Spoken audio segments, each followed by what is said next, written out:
नमस्कार। हम अपने रोज़ डेली के कामों में इस तरह से उलझे रहते हैं, सुबह से ही भाग दौड़ मची रहती है कि ये करना है, वो करना है। इस तरह से हम अपने लिए समय बहुत कम या शायद नहीं भी निकाल पाते हैं। हमने किसी को भी नहीं देखा कि घर के कामों में उलझा हुआ आदमी अपना ख्याल रख पाता हो, वो नहीं रख पाता। आदमी हो या औरत, दोनों की बातें मैं कर रही हूँ यहाँ पर। अगर वो बहुत ज़्यादा केयरफुल है तो वो बस अपनी लाइफ दूसरों के लिए ही लगा देता है, दिन भर, पूरा दिन, और धीरे धीरे करके लाइफ भी ऐसे बीतती जाती है उसकी। तो अपने जीवन को ठीक से चलाने के लिए, स्वस्थ रहने के लिए, माइंड फुल रहने के लिए 4 स्टेप्स मैं बताती हूँ। ये 4 काम रोज़ अगर आप करते हैं तो आपकी लाइफ ठीक से चलती है और आप स्वस्थ भी रहते हैं। तो इसमें पहला है डीप ब्रीदिंग। डीप ब्रीदिंग, आप जानते हैं हमारे शरीर में 5 प्रकार की वायु होती है।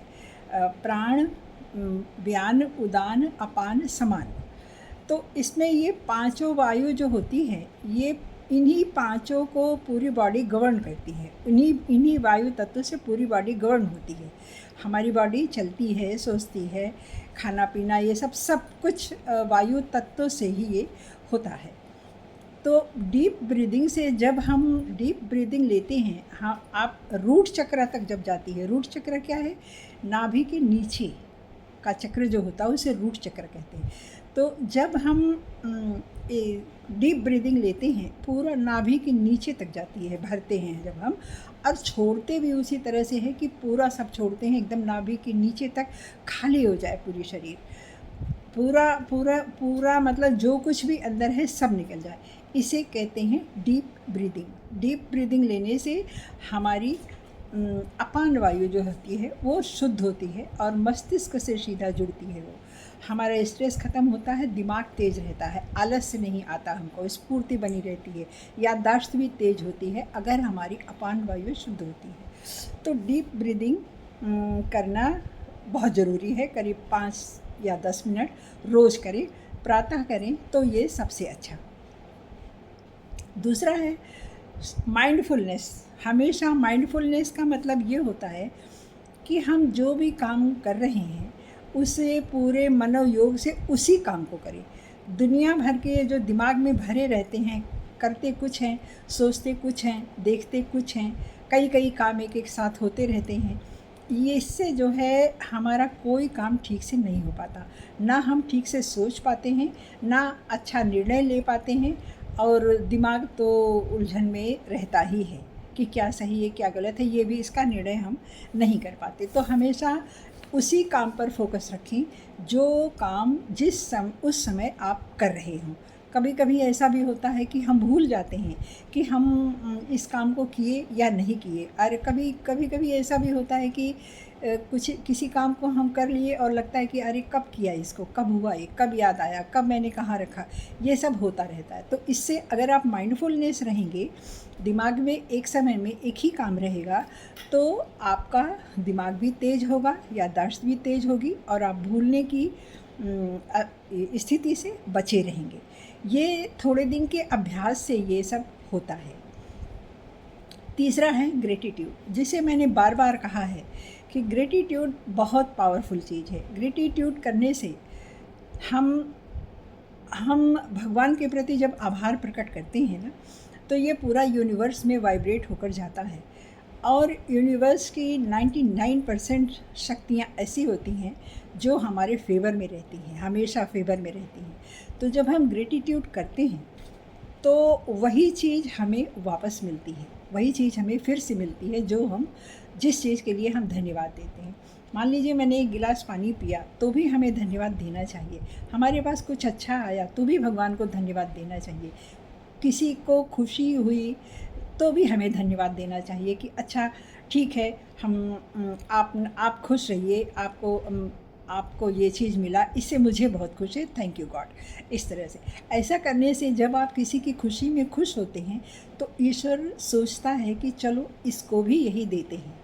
ऐसा ऐसा ये नियम है, ये लॉ ऑफ अट्रैक्शन का नियम है कि आप हर चीज़ के लिए, अच्छा आप बताइए, आप सोचिए कि मान लीजिए हमारा जो ये मस्तिष्क है बहुत छोटा सा ही है, इसके बदले में अगर कोई हमें करोड़ों रुपए दे तो क्या हम उसको दे देंगे?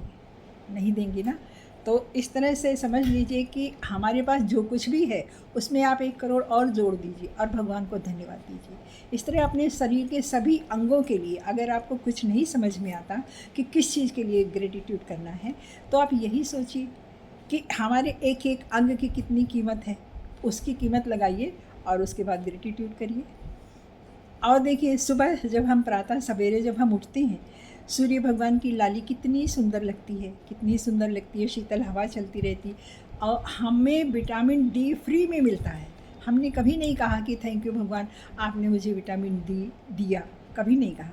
हम पैरों से चलते हैं लेकिन हमने कभी नहीं कहा कि थैंक यू गॉड, आपने मुझे ये 2 पैर दिए जिससे मैं पूरी दुनिया देख पा रहा हूँ, आपने मुझे हाथ दिए जिससे मैं मनचाहा काम कर पा रहा हूँ। ये सब करने से भगवान खुश होते हैं, ईश्वर खुश होता है और हमें स्वस्थ रखता है। स्वास्थ्य के लिए अगर हम ग्रेटिट्यूड करते हैं तो स्वस्थ रहेंगे, किसी भौतिक चीज़ के लिए ग्रेटिट्यूड करते हैं तो वो भी हमें मिलता है। सबसे ज़रूरी बात लास्ट में, चौथी बात, कि जब भी समय मिले हम पूरा खुल के ज़ोर से हंसें। खुल के हंसने से हमारा दिमाग तो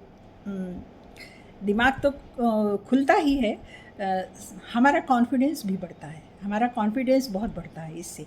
और अच्छा संगीत सुनिए, अच्छी पुस्तकें पढ़िए, अच्छी संगत कीजिए, ऐसी संगत कीजिए, मित्रों के ऐसे अपने पास ऐसे मित्र रखिए जो आपको अच्छी सलाह दें, आपके कष्ट में आपको समझ सकें कि हाँ, आपको दुख है या मुझे उनका साथ देना चाहिए, ऐसे मित्र होने चाहिए।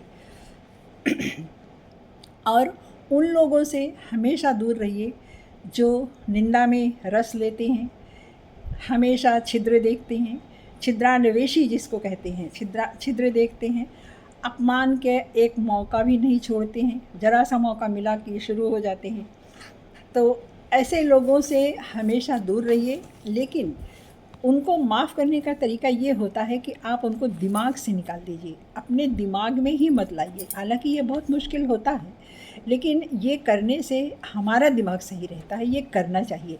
अभ्यास अगर करेंगे तो ये हो जाएगा। अभ्यास, सोचना चाहिए, तर्क से सोचना चाहिए कि मैं बक को दिमाग में जो अपने रख रहा हूँ उससे मुझे क्या मिल रहा है। इस तरह से सोचेंगे तो सही जवाब आपको मिल जाएगा। तो ऐसे लोगों को माफ़ करने का मतलब ये है कि उनको इतना दूर करिए कि दोबारा उनसे मिलने की ज़रूरत ना पड़े। माफ़ करने का मतलब अपने दिमाग को साफ़ रखिए। तो ये है 4 बातें, इनको अपनाइए और जीवन में स्वस्थ रहिए, खुश रहिए। धन्यवाद, मिलते हैं अगले वीडियो में। धन्यवाद।